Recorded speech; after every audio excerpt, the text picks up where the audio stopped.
Olá pessoal, meu nome é Eduardo Bertazzo e este é o primeiro vídeo do canal Ser Ciente. Eu gostaria de fazer uma resposta ao vídeo sobre veganismo feito pelo professor Luiz Felipe Pondé.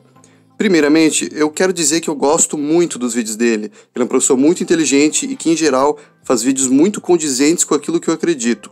Mas, infelizmente, ele pecou muito neste vídeo ao utilizar de falácias muito comuns, justificativas infundadas e um conhecimento superficial do assunto. Então, vamos lá, vamos começar.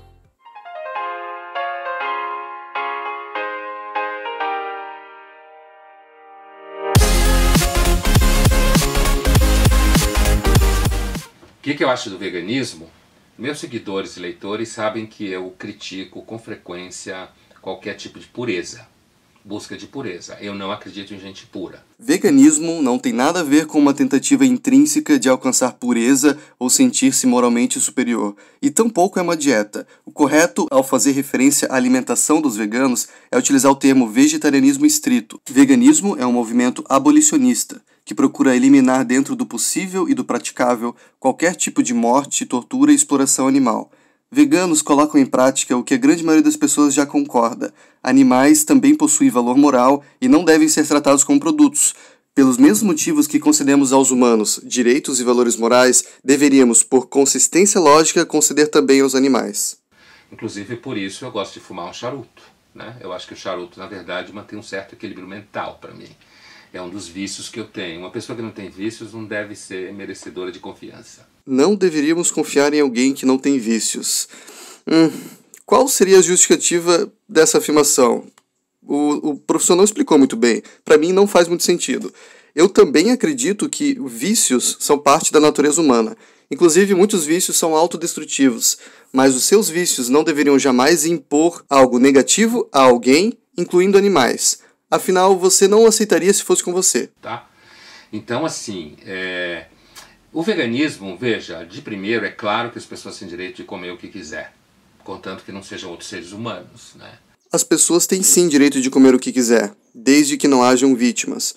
E situações de condições extremas que envolvem sobrevivência não podem ser utilizadas para justificar comportamentos fora deste contexto. Os animais têm o direito de viver e de não serem explorados desnecessariamente, assim como nós. Nós temos opções e justificativas o suficiente para estender os princípios bioéticos da beneficência, que é fazer o bem, e da não maleficência, que é não fazer o mal, aos nossos habitantes terráqueos. Ao afirmar que todas as pessoas têm o direito de comer o que quiser, você está excluindo os direitos dos animais e afirmando que o ser humano tem o direito sobre a vida do animal em qualquer contexto. E isso é errado. Mas uma pessoa pode comer só a proteína animal, ou pode misturar vegetal com animal, ou pode não comer proteína animal. Que fique claro, eu acredito, que no debate sobre veganismo não cabe nenhuma forma de condenação a uma pessoa que queira comer, que não queira comer, ou não queira ter participação em nada que faça uso de proteína animal. Eu acho que qualquer um tem direito a isso. O que eu critico, preste bem atenção, é que comumente, muitas pessoas que aderem ao veganismo aderem por uma certa tensão puritana. Bem, eu não posso falar em nome de todos os veganos, mas posso falar por mim e por muitos veganos que eu conheço. Tensão puritana, superioridade moral e fazer discurso moralista não são motivos comuns para alguém se tornar vegano. Inclusive, muitos veganos fazem coisas erradas, e fumam charutos como você, ou têm outros vícios e princípios deturpados. Entretanto, os veganos entendem que matar e explorar animais é errado e colocam isso em prática, não participando ou compactuando com qualquer tipo de exploração animal. De modo geral, são as pessoas não veganas que se sentem desconfortáveis com esse assunto, porque sabem que explorar animais é errado e basta imaginar o seu bichinho de estimação sofrendo que ficam muito mal. Quantas pessoas não ficam com raiva quando um cavalo, um cachorro, um outro animal é morto num filme? Isso é muito claro no discurso, muito claro. Normalmente são pessoas que têm um discurso muito moralista, certo? Novamente, não se trata de discurso moralista, e sim de empatia e consistência lógica. É dar direito a um animal senciente, pelos mesmos motivos que daríamos a um ser humano. Animais sentem medo, dor, alegria e têm desejos e anseios, assim como eu e você. Em resumo, animais têm valor moral, tanto quanto humanos, e você só pode desqualificar essa afirmação apontando qual é o traço que, ausente nos animais e presente nos seres humanos, justifica não dar valor moral a um animal. Por exemplo, se você falar inteligência, Se sim, pessoas desprovidas de inteligência perdem valor moral?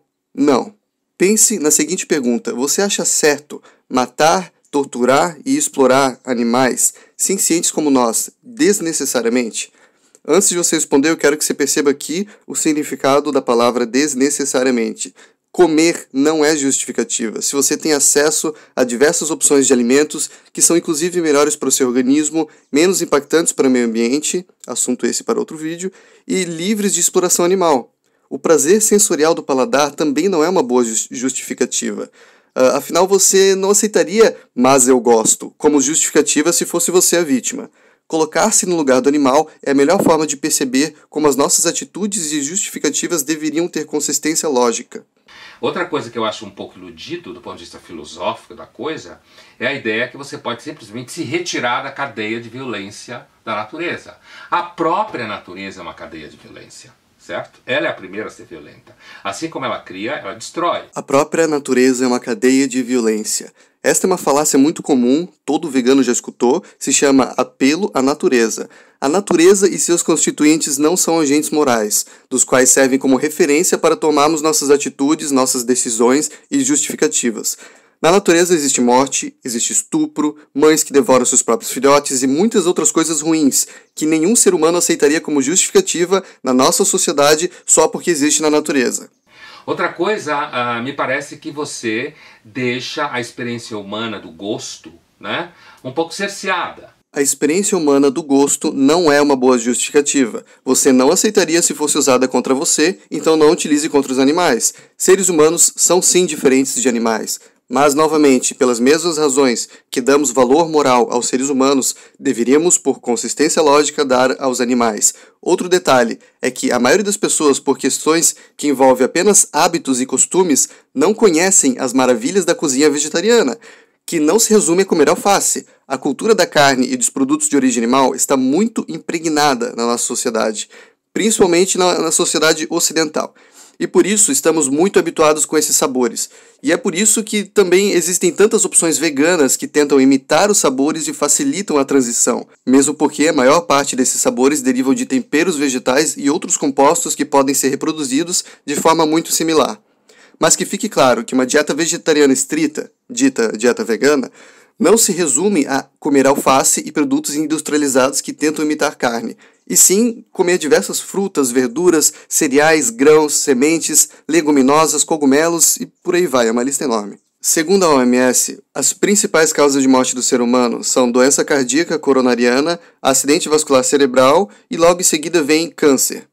Todas as três têm forte ligação com hábitos de vida, principalmente com nutrição inadequada. Ou seja, excesso de produtos principalmente de origem animal, porque eles são ricos em gordura saturada, colesterol, ferro oxidativo de hemácias, nitritos e nitratos e a lista vai. Segundo a Academia Americana de Nutrição, dietas vegetarianas estritas, equilibradas, são adequadas para todas as pessoas, independente da idade, do sexo, incluindo gestante, crianças e idosos. Além do fato de que quando você cerceia muito a alimentação, se a gente não conseguisse quebrar a proteína animal, provavelmente já tinha desaparecido. Nenhum vegano ou profissional da saúde jamais afirmou que nós não conseguimos quebrar a proteína animal, e sim de que ela é desnecessária e acompanha diversos componentes indesejados, da qual fazem mal para a nossa saúde ou selecionam uma flora bacteriana ruim para a nossa saúde. O nosso corpo não diferencia proteína vegetal de proteína animal. Ambos são quebrados em aminoácidos para serem utilizados no nosso corpo. Aminoácidos esses que, inclusive, só podem ser sintetizados por plantas. Sim, são plantas que fazem aminoácidos e não animais. Do we have to eat meat to get complete protein? Oh my God. Oh my God. You want me to jump off this building, don't you? Well, first of all protein is made by plants. I'll state that again for the record. All protein is initially made by plants, all of it. And it is not necessary to eat animal tissue in order to get protein. Only plants have the ability to actually take nitrogen from the air, break those molecules apart, and incorporate that nitrogen into amino acids and then make protein. Any protein you get from an animal is simply recycled plant protein. If you ate a diet that was calorically adequate and even things like brown rice and broccoli, and you got enough of it, you'd get enough both quantity and quality of protein. 2,000 calories of brown rice and broccoli is going to be about 80 grams of protein a day, including the essential amino acids that you need in order to maintain optimum health. I mean, grains are loaded with protein. Beans are loaded with protein. Vegetables are loaded with protein.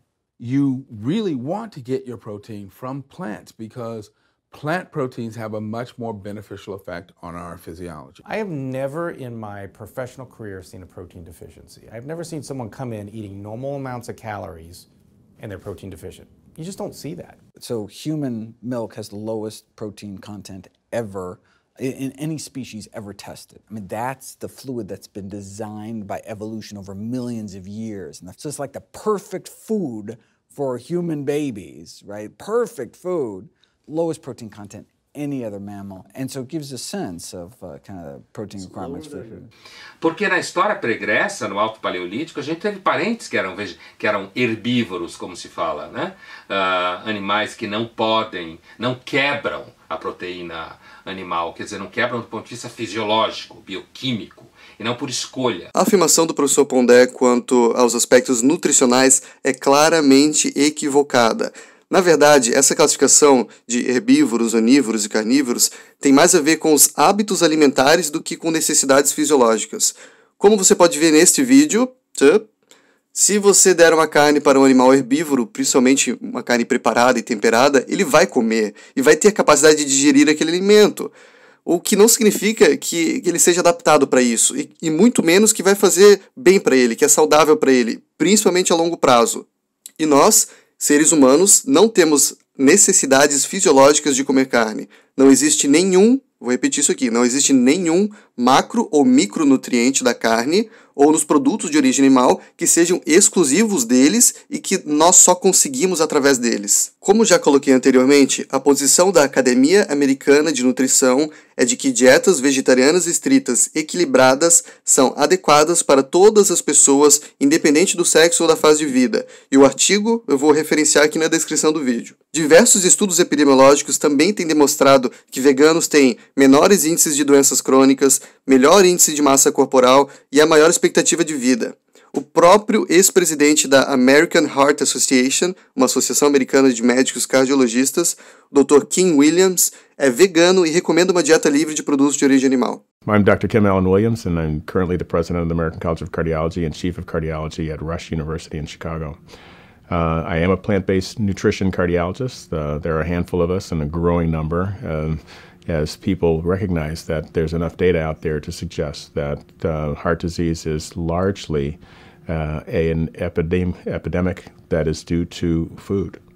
And the underpinning risk factors such as diabetes, high blood pressure, obesity, they also are largely due to food. And to that extent, they should be preventable if we change the habits and the lifestyle of the people who are suffering with them and the people who are at risk to develop. Então, a gente observa que em muitas religiões o discurso purista da alimentação está presente, né? Então, o que eu critico normalmente na postura vegana não é negar o direito de alguém comer o que quer. Na verdade, o que eu critico é que muitos veganos acham que quem come carne, na verdade, é um assassino. É o seguinte, se você paga uma pessoa para matar outra pessoa, você também é responsável por aquele assassinato. Muitas vezes o mandante do crime é mais culpado do que aquele que puxa o gatilho. Independente da palavra que a gente vai utilizar, se é morte, abate, assassinato, o significado em essência é o mesmo. O animal morto só vai parar na prateleira do mercado porque existe demanda. Enquanto você comprar e comer carne, você compactua com a morte do animal. Eu não acredito que toda morte seja igual e nem equivalente. Então, quem come carne não é assassino como o serial killer que mata pessoas da TV, do filme de seriado, mas você precisa reconhecer que é, sim, removendo eufemismos, um assassinato de animais, e que, participando do consumo, você compactua com a morte deles e também é responsável. Né? Busca uma espécie de pureza no mundo que não existe. Esse tipo de pureza, para mim, não é diferente daqueles calvinistas doidos que queimavam gente e achavam que tudo era demônio, né? E agora, tem aí um filósofo chamado Peter Singer, que é uma espécie assim, de guru, apesar de que muitos veganos nem sabem disso, publicou em 75 um livro chamado Animal Liberation, onde ele cunha um conceito que é especismo, em que ele diz que a gente se alimentar de animais e prender animais é uma forma de racismo transespécie, né? Daí o especismo, no sentido de que a gente acharia que os animais são inferiores. O fato é que o que eles tentam é aproximar o especismo de uma forma de canibalismo, e que, portanto, você comer proteína animal, comer animais e, sei lá, fazer outro uso de animais seria uma forma de crime. Especismo é uma forma de preconceito injustificada, da qual remove o valor moral dos animais, por serem de outra espécie, da mesma forma que no passado o racismo removia o valor moral dos negros. Seria, sim, mais ou menos como canibalismo se você julgar que os animais deveriam receber os mesmos direitos que os seres humanos e que matar um animal sem justificativa é tão errado quanto matar um ser humano sem justificativa. E mesmo que haja justificativa cabível em uma determinada situação, não torna aquela atitude moral, principalmente em contextos diferentes. Como, por exemplo, o canibalismo entre seres humanos, que só acontece em situações extremas. O canibalismo não é moral. Em uma situação extrema, ele é justificável, o que não torna aceitável em outro contexto. É claro que você torturar animais e sofrimento é uma coisa dolorosa. O que eu critico no veganismo é uma certa percepção sensorial estética infantil da realidade, associada a uma expectativa purista e moralista. E eu não gosto de purismo e de moralismo. Na opinião do Luiz Felipe Pondé, o veganismo tem uma visão infantil da realidade, no sentido pejorativo da palavra. Bem, isto é irrelevante como argumento contra o veganismo, tá? Eu inclusive diria que existe sim uma infantilidade no veganismo, porém no sentido não pejorativo da palavra, pois uma criança entende com muito mais facilidade que um adulto o quão errado é, do ponto de vista ético, matar um animal. Então, pessoal, é isso. Eu espero que vocês tenham gostado do vídeo, que tenha servido para informar e tirar algumas dúvidas a respeito do veganismo. Se você gostou, fique à vontade para curtir, comentar, compartilhar. Se quiser receber novos vídeos, não sei quando que vai sair o próximo, inscreva-se no canal e ative as notificações. Obrigado e até a próxima.